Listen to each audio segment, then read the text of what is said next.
Thank you all so much for being here. My name is Drew Hollins. I'm a partnerships and outreach manager here at Intent Clinical. Also on the call is our wonderful Jennie Kramer.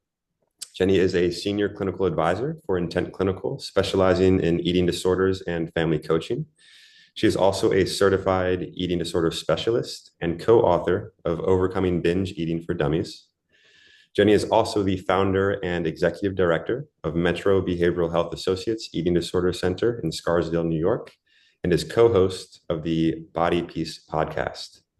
Jennie was also the chair of the board of directors of the Binge Eating Disorders Association and has been treating clients for 25 years. Jennie, I will pass it over to you. Thank you, Drew. And yes, I have been doing this for 25 years since I was in fifth grade. So you do the math. Okay. Hi, everyone. Great to see everyone. Actually, I can't see you, but I'm imagining that I'm seeing you. We're in webinar format, but I hope that you'll be as interactive as you can. Feel free to throw lots of questions into the chat, and Drew will catch them for us. Today's webinar is really meant for a variety of folks. Certainly, if there are clinicians and professionals among us, welcome. And if you are sort of just interested for yourself or for someone that you know or someone that you love, or you're just, interested for any other reason, we are delighted to have you. And I think this is designed for every level, so let's get to it.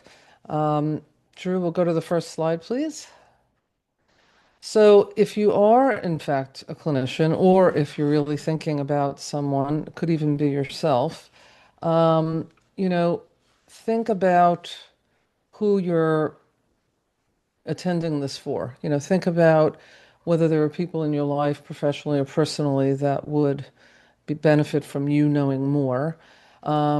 If you do get to give us questions, and it's about a specific client, obviously no names, please. And we welcome your comments throughout the presentation. As Drew said, we'll stop probably around halfway through and certainly at the end. So we hope you'll get at it. Next slide, please. All right, so let's just start with some basics. Now, some of it you may think you know, and you may know it, and some of it is a little more subtle. But let's see where we are. In general, there's a spectrum of what we call disordered eating. And this may or may not surprise you, but most people actually travel the full spectrum. Not all, but most travel the full spectrum. And that runs from anorexia to other forms in between, as well as, binge eating disorder, bulimia. I mean, there's a very wide range, as you'll hear about today. Anorexia is probably the one people think of the most when you use the word disordered eating. And it may or may not be exactly what you think. Of course, the primary focus is on body size. And the thing about it is that, many of us, in fact, probably all of us at some point or another, have some concern about what we think we look like. When someone has anorexic thinking, notice how I said that. I did not say when someone is anorexic. When they have anorexic thinking, because this does not define who someone is, their focus on body size may or may not match what their actual body size is. And we'll get into more about why that is. There's just a constant fear of gaining weight or becoming fat, regardless of what their body size actually is. Some of the things that you might notice on someone either that you love or someone that you work with or perhaps yourself is that when you've participated in anorexic behaviors for a long time, there's actually things that happen, including thinning of hair on the head or excessive growth of hair on the arms and legs. This is because, your system is now adjusting to having much less nutrition than it should. We'll go into more of that later. In the anorexic mindset, the thought of eating is offensive. If you speak to most people that suffer with anorexic thinking, they will say, if they had their way, they would just simply never eat. they realize intellectually that's not possible, but if they had their wish, they wouldn't eat, or if they could they just live on some kind of protein drink all day? And some try to do that, of course. Um, the list of foods that someone with anorexic thinking will say is safe are quite short. You can imagine most of those foods are either low calorie or low fat. Of course, again, everything's on a spectrum here, right? We could all say that at some point we want to eat low calorie foods for whatever the reason. But this is much more pernicious because what they consider a safe list of foods is really very quite small. Um, Food rituals emerge. So if you observe someone with this kind of thinking, well, you might notice things, especially if you have a meal with them. Like, for instance, they push the food to different sides of the plate. It looks like it's being eaten, but it isn't.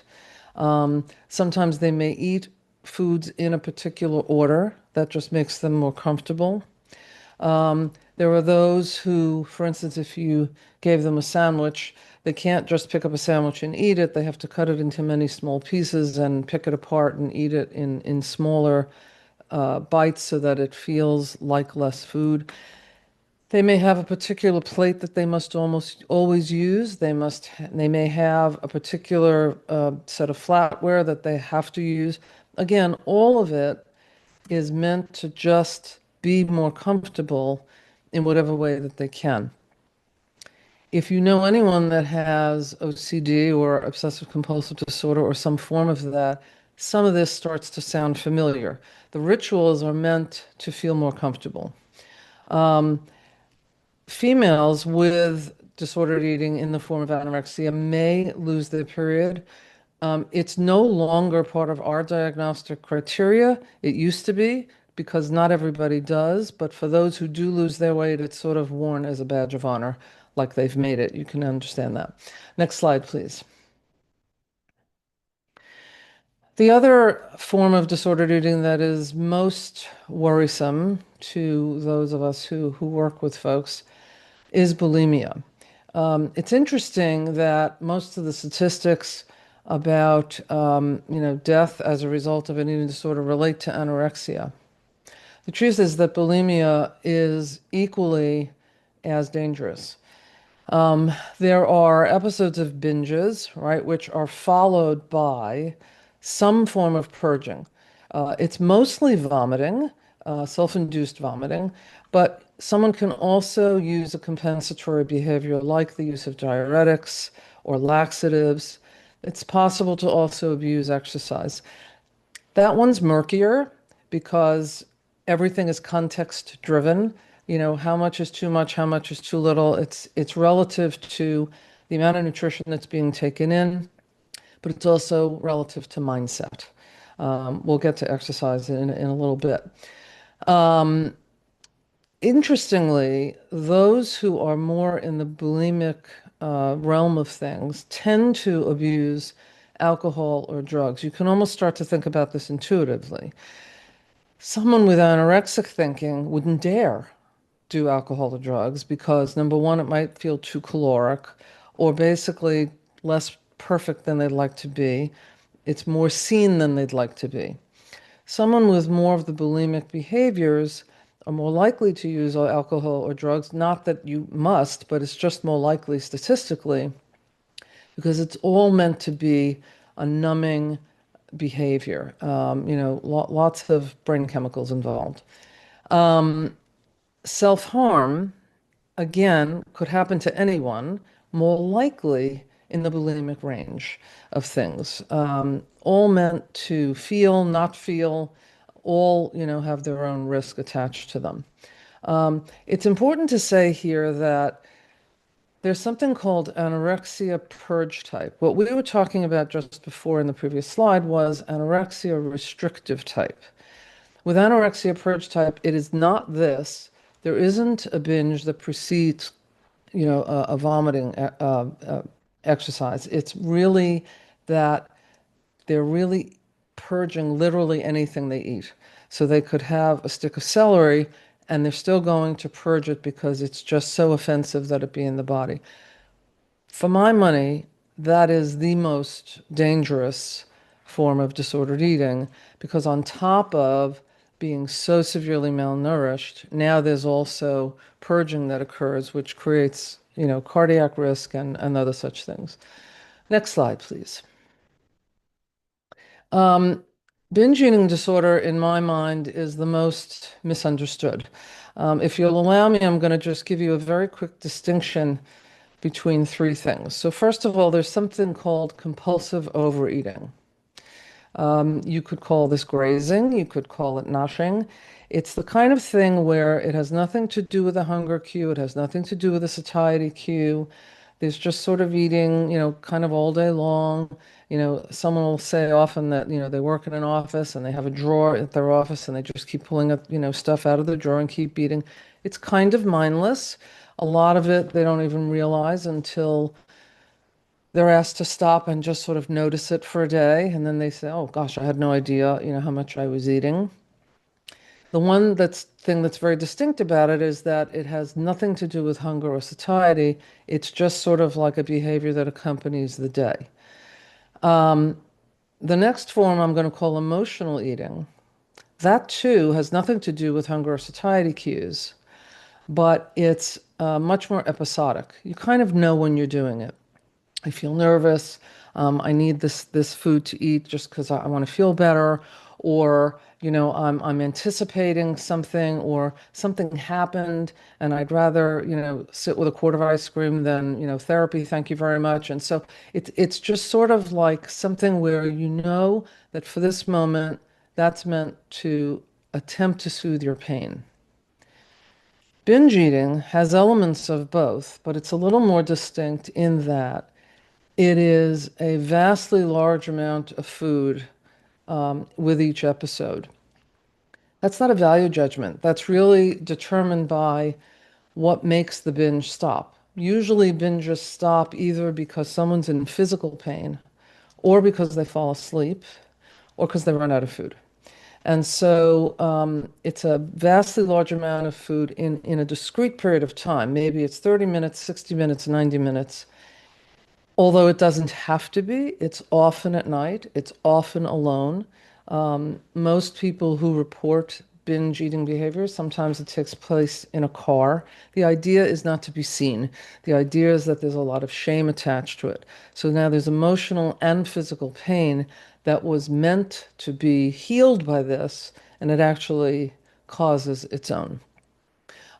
As with all three of these types of disorder that we've talked about so far, you can imagine that depression and anxiety are part of this picture. With binge eating in particular, depression seems to be a big component.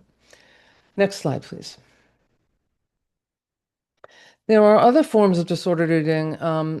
They're sort of making their way into the DSM, which is what we use for diagnosing these things, although the diagnostic categories are really just meant to be guidelines. Something called orthorexia. And again, everything is context, everything is really by your own judgment and experience. So orthorexia has this idea like I can only eat clean, healthy foods. Now, you might be listening to this and saying, well, I do that all the time. Of course you may. It's about what the thinking pattern is. Is it that I must because I have severe food allergies and then please eat the things that will keep you safe. If food allergies are not present and it's more about if I eat those things, I have fear that something will happen to me. If I eat those things, I won't be clean. It's really just about whether you have it or it has you. So if you're making the decision to eat in a particularly, quote, healthy way, that's fine. There's nuance here, but it can share some of the anorexic qualities if it's also about body size, if it's also a very, very compulsively driven behavior or thought process. Body dysmorphic disorder, I think, is the most misunderstood. I think people use this term and think it's one thing and it's another. Body dysmorphia is the idea that you're seeing your body and you don't actually see what's there. You see it in a very, very different way than what is objectively there, and it drives behaviors. But body dysmorphic disorder is really more about neck up, and it's more about flaws rather than on weight. Typically, someone with what we call BDD will obsessively spend maybe 1 to 4 hours in front of a mirror and trying to fix it and make it just so. Okay, we all want to look nice. That's not what I'm talking about. This is more about, there's face picking that occurs, there's excessive tweezing. Sometimes there are BFRB behaviors associated with it, just to try to make neck up perfect, which is obviously impossible. Next slide, please. ARFIDs, avoidant restricted food intake disorder. Um, some are surprised, some are not. I am not surprised that this is becoming more rampant. Um, if you have access to children who have been picky eaters, sometimes they're just picky eaters, and then as they grow up, they incorporate more into their diet and go on with their lives. There are others, though, where the picky eating is really driven by texture or it's driven by sensory issues. And so it typically has a young onset. And those with ARFIDs almost always, although there's never, an always, but almost always also have issues with wearing particular kinds of clothing or textures from that clothing.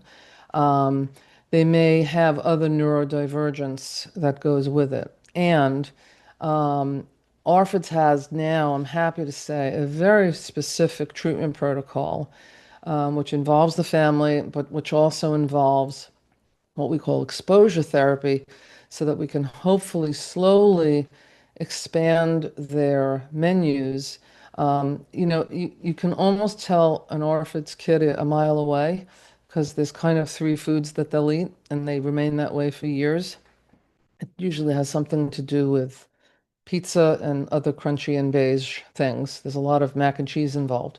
Um, I'm saying that, but really it can be a very difficult thing to manage if you have a child in your home who can really only eat certain things. And then as they grow just a little older and they go into social settings, it becomes a little harder. If there's a pizza party, they may and may not be able to eat. So that's something to watch for. Atypical anorexia is very misunderstood. It's under this category of, other eating disorders, but other specified eating disorders. The truth is, it's anorexic thinking, anorexic behaviors in a larger body. And so you might say, well, that's not anorexia. It is, because even though it may or may not be affecting their weight in this moment, most of the people in this category, at some point, it did. Although again, it doesn't have to be. But, I think our world generally, when we see somebody in a larger body, anorexia is the last thought we would have. But actually, the thinking is the same. And because it's slow to detect, it's kind of dangerous. Because if you see someone in a larger body and you don't have certain distinctions, you don't assume that they might be restricting all day long and barely eating.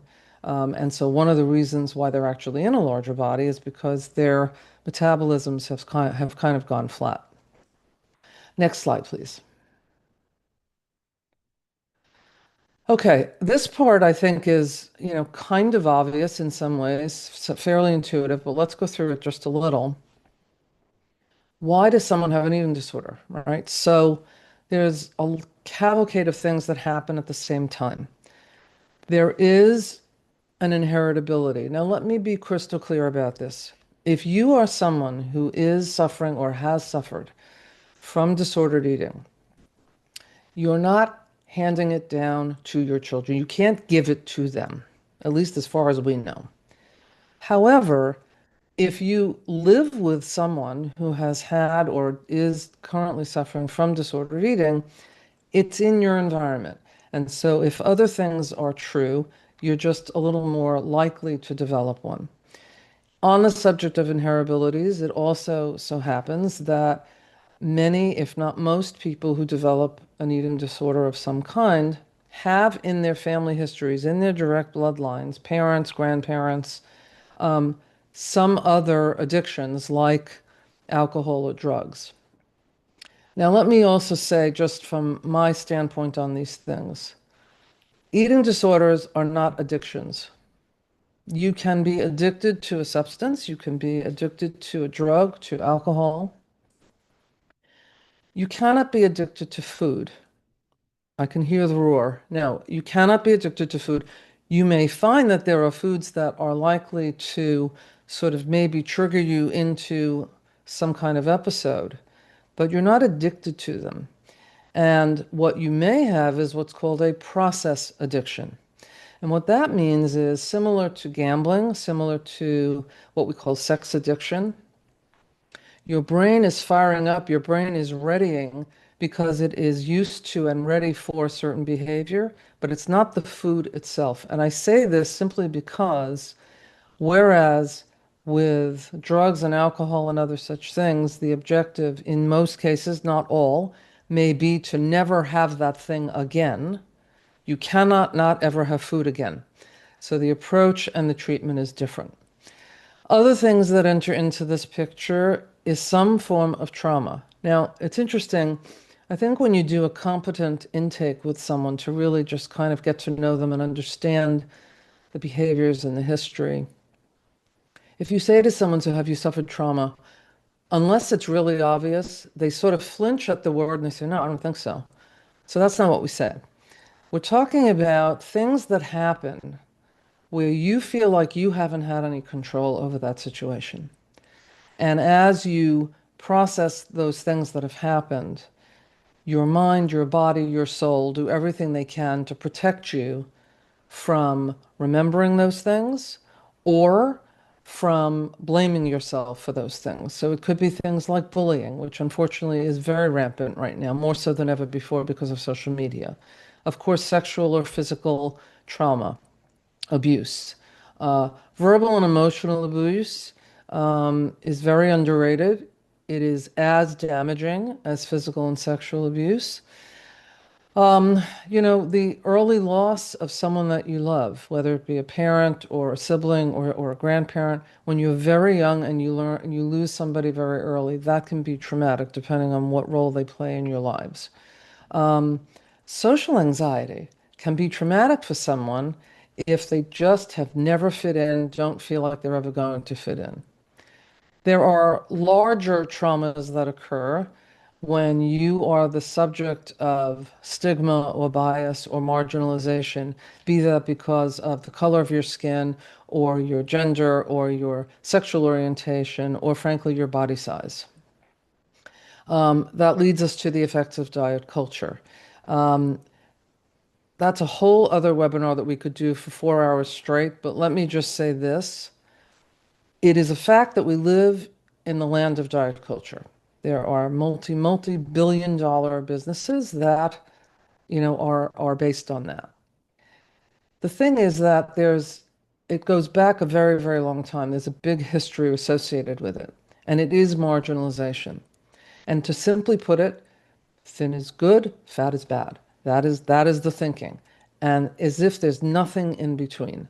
And the truth is, well-intended, lovely, smart, intelligent people will say, well, but isn't it true? I mean, aren't you healthier if you're in a thinner body? I mean, well, actually, no, because it really depends on each person. If you go to an orthopedic surgeon and you're in a large body and you say, I have knee pain, they say, well, we're happy to help, but you really need to drop 40 pounds first. Then imagine that that same person was to say to that orthopedic surgeon, who's very well trained, very well intentioned, um, and if I came to you with this exact same knee problem and I wasn't in the size body I'm in, what would you be telling me to do? Let's do that first. It's a much larger story. There are people walking around in what you would consider, very thin, lovely, svelte bodies. And unfortunately, some of them are time bombs waiting to go off because they've never exercised because they didn't have to, or because they too are marginalized in the medical field as well as people in larger bodies. There's an assumption made if they're, just this naturally thin person, their lab work must be okay. Often it isn't. You can have a very high cholesterol, very high blood sugar. You can have high blood pressure and be in a thin body. So all I'm asking is that you consider that body size may or may not, within most contexts, have the impact that you think it does. Media, social media, you can imagine the pressure. We all feel it. Um, Not only do we feel the pressure of our perception of what we're supposed to look like and what others look like, but also imagine this when you're 10 and 12 and 14. And plus, the scrolling that we've all come to do in various forms of another also affects the brain. It's not going anywhere. We have to figure out a way to adjust to it, but it does affect the brain, which can give miscues about appetite. I think we've talked about sexual and gender identity. You can feel marginalized in those issues, but also, um, you know, if you're struggling with your truest identity, you might play that out in terms of other things in your body that have nothing to do with that. ADHD, neurodiversity, again, this relates to the ARFIDs that we talked about, but it also relates to what I think are brain changes occurring by excessive exposure to technology and social media. And finally, there are certain personality disorders or traits which don't cause disordered eating, but they just kind of make it much harder. Next slide, please. And Drew, you'll have to tell me when we're at number 10. I think we're at number 9 now. Okay. Um, so what to do? Um, First of all, the first step I should have put on here is don't panic. Because if you pay attention, whether it's someone you're treating, someone you live with, whether it's your someone, if it's you, just take a breath, slow down, notice what are you noticing? Is there some radical change in body size, in eating behaviors, in mood, in sleep patterns? Those are the things you want to look for first. Early detection, we've learned over many, many years, is the single greatest determining factor in success of treatment. I've gone to countless conferences, I've gone to countless fundraising events where we meet parents who, have lost children, have lost adult children, who are trying desperately to contribute in whatever way they can to the knowledge, to the research dollars, whatever they can. I'd rather we catch them before that. And one of the things that we learn is that treatment just didn't start early enough. There's no guarantees in anything, but early treatment, I think, makes a very big difference. What does treatment look like? Not to get too complex here, there are many levels of care, but in all of those levels of care, whether it be inpatient, residential, day treatment, more intensive programs, even just outpatient care, there's a nutritional component, a medical component, certainly a neurobiological component. Therapy is key, but family care therapy and family education and coaching is really one of the most important pieces of this, no matter what age you start your treatment, whether you're 10 or whether you're 50. The family piece of this is very important. Um, Having reasonable expectations is also key.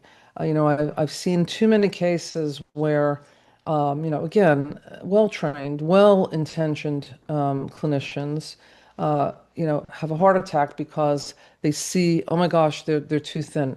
I get it. And again, what is the context? What's been the trend? Over what period of time has this occurred? How old is this person? In an adult, Again, here's an example of weight bias. If an adult walks into a doctor's office and starts out in a larger body and says, by my count, I think I've lost this huge amount of weight in this, fairly short period of time, a physician should be concerned and worried about what could that mean? Is there a medical issue? Is it cancer? More often than I would like to say, unfortunately, the first response is something like, well, that's a good start. But truly, we want to understand, was the weight loss intentional? Was it unintentional? That's really one of the starting points. Next slide, please.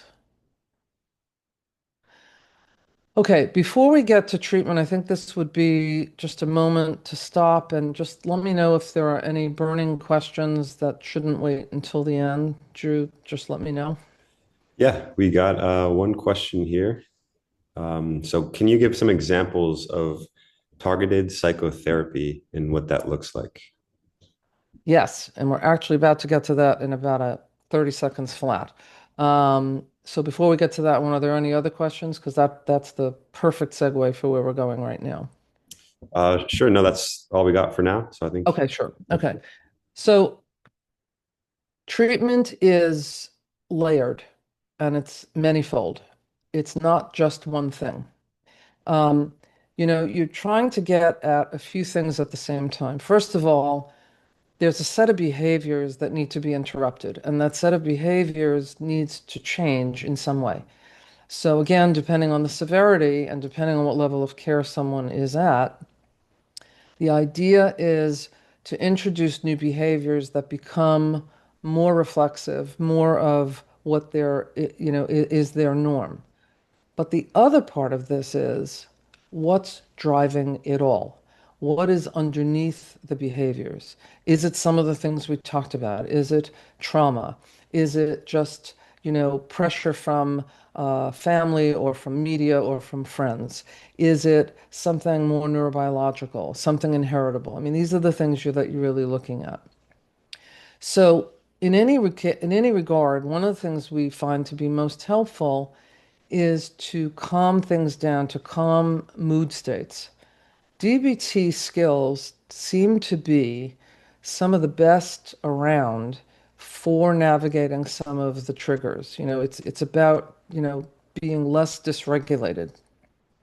Now, the thing is that if somebody were to go into a DBT program, often they won't take someone who has disordered eating because it can be considered high risk.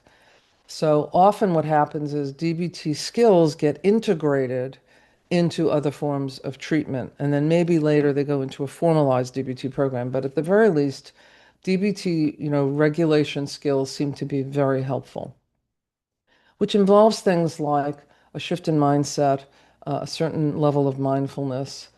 CBT can be helpful more so, I find, with things like ARFIDs, which is what we talked about earlier, things where there has to be some form of exposure therapy in order to really see a change.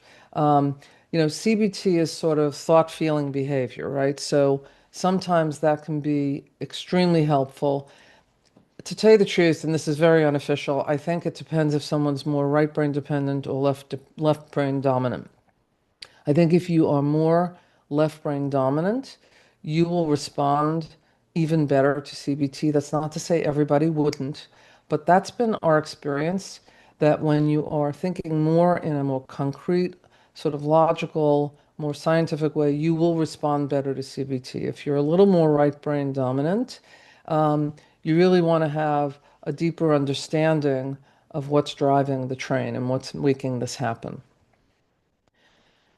Reconnection to your body, to yourself, is critical to this. Often, people with any form of disordered eating don't even know what it feels like in their bodies. So, there are somatic exercises, certainly very guided deep breathing and meditation when possible. Even connecting to things like animals and nature, where you can just sort of be for a minute, where you can engage in something outside of your body.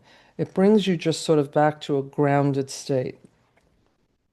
Meal support is a very, very important component of things. Now, if you're in formal care, like, an inpatient or residential setting or even a day treatment program, there are clinicians who are trained to facilitate the meal and to observe it and to eat with them and to slowly get them to eat perhaps more fully, more quickly. I mean, it depends on what they're there for. But if you're also, just in an outpatient setting or you're, just living with your family, there are ways to teach your family to support you in this, although we don't want parents to become food police. But you really learn how to eat with others, where you're not completely just focused on what's coming into your body and what that's going to mean. It's about learning how to engage in social skills at the same time.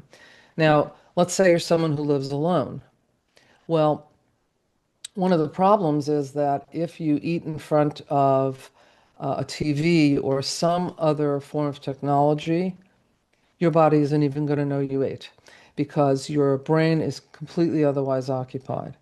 So if you're someone who lives alone, we try to, get people to, they don't have to stare at a wall while they're reading, but to do something that is not technology driven, whether it's listening to music, whether it's, reading a book, something that will just slow and engage the process so that you can really realize and finish a meal if you can.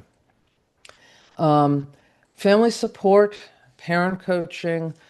Again, I think this is critical to the care no matter what someone's age is. Because, first of all, if you're supporting someone who's young with a disordered eating, and let's just say that's age, 8 to 20, this is out of most people's wheelhouse. And they're going to bring love and concern to it, but they may also be bringing some of their own biases to it. So parent coaching can be key.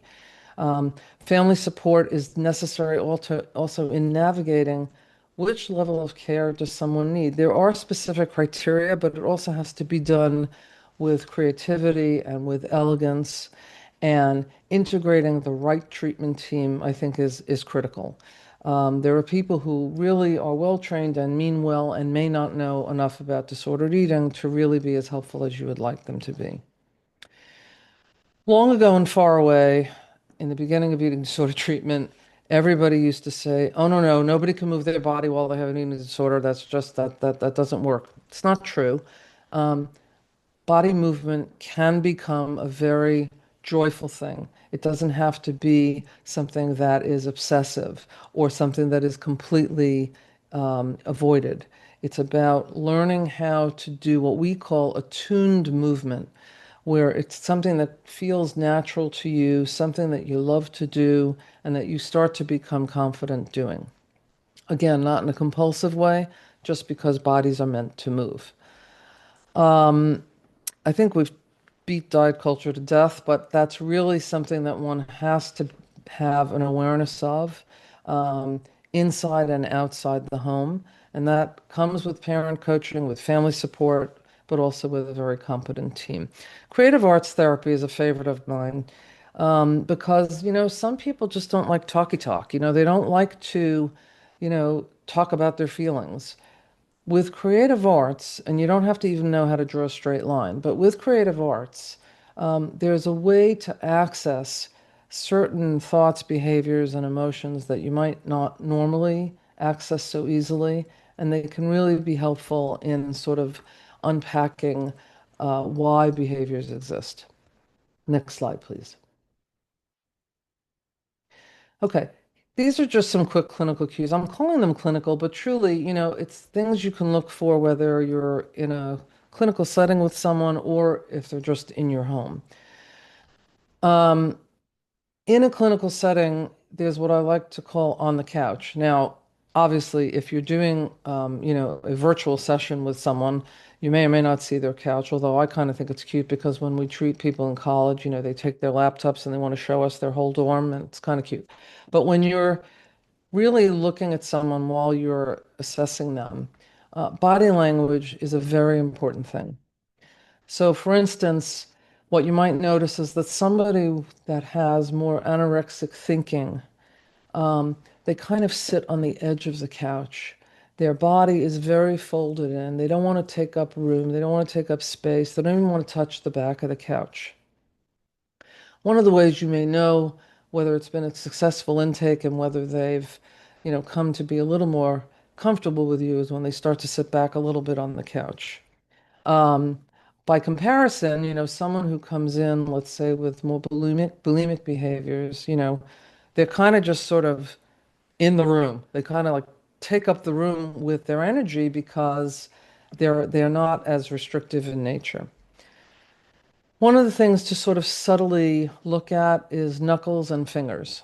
If someone has been participating in bulimic behaviors, if they're purging, they can make themselves purge with a toothbrush. I hope that's not too graphic for folks. But most often they do it with a finger. So sometimes there may be scarring or swelling on knuckles and fingers. Also, if someone purges with frequency, there's a swelling that takes place right under the parotid glands. And so you might start to notice that. There might also be a puffiness under the eyes. Now, we're not physicians, and puffy eyes can mean a lot of different things. But again, you're taking in a total picture. Um, Often, people that are very cold all the time also will tell you, oh yeah, by the way, I don't get my period, or oh yeah, by the way, my body tends to shake, or I tend to get dizzy. Why? Because they're so malnourished. Now, on the other hand, you could also have a menopausal woman who has very erratic body temperature. That's an entirely different story. But by the way, hormones and hormonal imbalances also play a role in disordered eating, both cause and effect. Clothing choices are interesting, right? You can imagine that if somebody really wants to hide their body, either because they think it's bigger than it is, or because they're afraid others are going to be onto their behaviors that are meant to reduce their body size, they're going to wear very, very baggy clothing. And that's not a fashion statement. There are people that do that just because it's cool. But you can tell when it's 95 degrees out in the summer and someone's wearing a very big sweatshirt and heavy pants, it's kind of a giveaway. Affect. Again, there's exceptions to every rule here, but as a general rule of thumb, when someone is more in the anorexic thinking, their affect tends to be flatter. Um, you can intuit that a lot of it has to do with underlying depression and anxiety for that matter. Um, it's just something that we notice a lot. Orthostasis, has to do with lightheadedness, sitting to standing, standing to sitting. If you're not a physician, you're not, you don't need to diagnose that. But if you hear that it's happening, that's a telltale sign that they really should see their physician because, orthostasis is what's occurring. Next slide, please. Well, here's where we get a little controversial.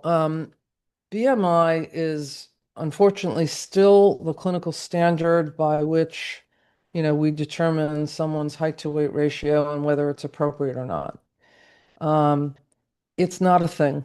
It is a calculation that was based on, a statistician who was, hired by, you know, insurance companies. It has nothing to do with real life. There are guidelines that are meaningful in terms of height to weight ratio, but BMI does not take into account things like bone density. For instance, on the BMI scale, there's, morbidly obese. There are, athletes who are considered morbidly obese if you go by BMI because it doesn't account for, muscle, it doesn't account for bone density. And so I say this simply because, well, so then how do you measure it? It's really just height to weight ratio, what we call percentage of ideal body weight, which is also not a perfect calculation, but it is less damaging, I think, than the use of BMI. Next slide, please. Okay, we're here. GLP-1s, the Ozempics of the world, Mounjaro, all of that. Let me say very clearly, as with most things in life, one hopes that one has full body autonomy. And what that means is you get to do what you want, as long as you're not hurting another, and we hope as long as you're not hurting yourself. So there's no judgment here if you are someone who has struggled for all of your life to feel good in your own body, to be a certain body size, and you decide, you know what, the world's on GLP-1s, I'd like to be on them too. Keep a few things in mind. One is that there are people that have been on GLP-1 drugs, not because of weight loss, but because they had to lower their hemoglobin A1C because they were either diabetic or pre-diabetic. So that's one category. Secondly, if you're choosing to do this, just know a few things. One is you need to watch for GI symptoms that may or may not result as a result of them. Two is you better be prepared to be on them kind of forever because they may do the trick, they may take away whatever we call food noise, but the minute you come off of them, if you haven't been on them for A1C or diabetes, the minute you come off of them, it will be a struggle to keep yourself where you are unless you have integrated a lot of lifestyle changes. Pardon me. So there's no judgment here, but consider that when you walk into your doctor's office, and that's the first thing they say to you, they may be coming from their own position of weight stigma. Again, do what you want, do what makes you happy, but it's really also about being just happy in the body you're in, having gratitude for that body. That body that has taken you through many phases of your life, no matter how old you are. That body that may have, if you're lucky, have produced children. That body, if you're lucky, that has allowed you to have some athletic accomplishments. Our bodies are very good to us. We're not so good to them all the time. If this is something that you want to participate in, do the research. Make sure it's the right thing for you. You have body autonomy. You have the right to do that, but really be smart about the research about it. And if you're someone who's in a clinical role, be careful about recommending this to someone because, by the way, you might mean well, but if somebody has a lot of self-doubt about their body size and you recommend that, well, now you've nailed it for them. Now, for sure, they know that they're disgusting and they shouldn't look the way they look. So, again, I say go with caution. Next slide, please. So, this is my final plea when it comes to weight stigma. You might notice that someone has changed their body size intentionally. They lost a lot of weight, whatever it may be. Notice that the first thing most people say is, "Oh my God, you look so fabulous. What did you do?" It's meant well. Here's the damage that occurs. The damage that occurs is the person is thinking, "Oh my God, they've never said anything to me before. I can only imagine what they thought I looked like before I lost the weight." Here's the second thought that comes into their heads. I better not gain weight because then they're going to stop complimenting me or they're going to judge me because I was able to take it off and then I wasn't able to. I'm simply suggesting there are so many different things you could say to someone and not have it be body size that's the focus. Here are some examples, right? You have the best laugh. Um, I love how passionate you are about X, Y, or Z, right? You're one of the bravest people that I know. You're just so smart, okay? Those have so much more meaning because those are likely not to change. So I ask you to just have an awareness of that. Next slide, please. So there are lots and lots of resources out there. I think the National Eating Disorder Association is always a good start. They have a parent toolkit, red alert, don't print it, it's about 100 pages, but they have a parent kit, which is a really good start. Um, Fed Up is a wonderful organization, especially if you are someone who's trans or have some gender diversity and also want, to get treatment or information about uh, body and disordered eating and that kind of a thing. There are some great podcasts. Of course, Body Peace is a great one. It happens to be mine. But there are others. Food Psych is a great one. It's run by Christy Harrison. She also wrote a great book called Anti-Diet. Body Kindness is a wonderful podcast. The Maintenance Phase by Aubrey Gordon. Aubrey Gordon is a name you may recognize. She was in the recent documentary about The Biggest Loser. She's very prolific on the subject.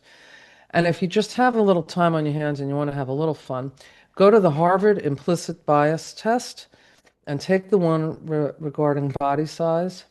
You might learn a few things about yourself. Next slide, please. Some books to consider also, Anti-Diet, which really I think was the primer for most of us, about just thinking about it in a different way. Fat Talk is great for parents, especially of younger children, because it addresses not only how to, manage whatever your own issues might be with your own children, but also, how to protect them from this. Reclaiming Body Trust is, I think, great for adults, 30 plus, yeah, particularly women. I think it's really a wonderful way to get to know your body again. The Body is Not an Apology is fabulous. It's certainly Sonia Renee Taylor is an African American, and she writes from that perspective, and it's a brilliant piece of work. Um, Binge Eating Disorder. What I like about that book is that Amy Pershing is a clinician. Shavis Turner, who's an activist in the field, speaks in this book also as a sufferer, as a client. So you're kind of getting both perspectives at the same time. The Intuitive Eating Workbook, very useful at home or in a clinical setting. Overcoming Binge Eating with Dharma is also brilliantly written by me. And Unapologetic Eating, which is a wonderful resource. So there's so much out there, but I think these are quite reliable. Next slide, please. And now it's up to you. If you have thoughts, questions, reactions, I'm all yours. Thank you so much, Jenny. Really appreciate it as always. So we have a question here. It's related to a specific case. So I'll give a little bit of brief context here. Sure. So this question is about reasonable expectations. The context here. So a client who is comparing herself not to felt culture images, but to her former self. This client was once in a smaller body before a cascading series of negative events. She is on a GLP-1, but progress has been slow, and she says she will remain deeply unhappy until she resembles her former self. She treats her daughter's weight gains in a much more calm manner. I wonder, are we dealing here with a person who blames themselves for their poor decisions and therefore believes that their weight gain is a form of punishment and thus untreatable? So nothing I've heard is untreatable in this scenario so far. Blame is an interesting thing, isn't it, right? It comes from externally and internally. Um, Here's a hidden little secret. GLP-1s don't work for everyone, and that isn't publicized a lot. So when it doesn't work, which is probably 20% of the population that tries them, they feel desperate and they feel like, oh, it's really my fault, and I can't be helped. Again, the focus is, she felt she felt a certain way in a smaller body. Now she's in a larger body, feels another way. My focus in treating someone like that or coaching someone like that would really be about identifying, first of all, what are her passions? What does she love? What does she love to do? Where does she feel engaged? Despite body size having nothing to do with body size, where does she feel her best self? The other thing that I would be focusing on is, what was life like in whatever that smaller body was? what was going on around her, not as if to say, how do we reproduce that, but as if to say, are you remembering that time, in a phantasmical way? Like if I could just be back in that body, life would be great. Oh my God, if only. If body size was the sole determiner of whether our lives were going to go well or whether we're going to be happy, that would be quite something. And the diet industry would like to convince you that that's the case, and of course it is not. So I hear this with great compassion, and a lot of it has to do with confidence building. A lot of it has to do with also the age of this person and stage of life. There may be hormonal considerations to look at. Certainly underlying depression, anxiety, trauma, all the things we've been talking about. It's easy to go down the road of, oh, okay, let's just get you smaller. That ain't it. She could get smaller, but wherever she goes, there she is. And I think she will bring the same concerns with her. So it's about some very compassionate and skilled therapy, but also probably, a medical workup. Hope that's helpful. Thank you, Jenny. We have another one here, again, related to a specific case. Can you provide any guidance for a 13-year-old female with anorexic thinking? The client is averse to treatment, both clinical and medical, and believes she will grow out of her thinking. When she does eat, she prefers fast food, which upsets her mother, and she would like for her mother to offer praise when she eats and not criticize. Hmm. Got a lot of chicken and egg going on here, right? So if this young person is really experiencing a lot of restrictive eating and thinking, mom needs guidance in this moment, about not caring about what she's eating, but just that she's eating. So that's the first thing. We can always refine that later.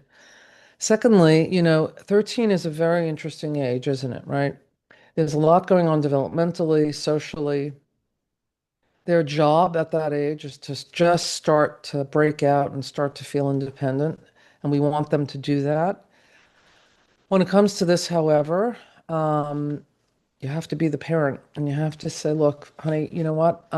At the very least, we're going to go see your pediatrician and we're going to have you medically monitored because we need to know, is your body size shifting? Are you getting the nutrition that you need? Not in terms of body size, but just in terms of general nutrients, right? You want to make sure that they're going to meet their growth curve. You want to make sure that their bones are going to become dense enough.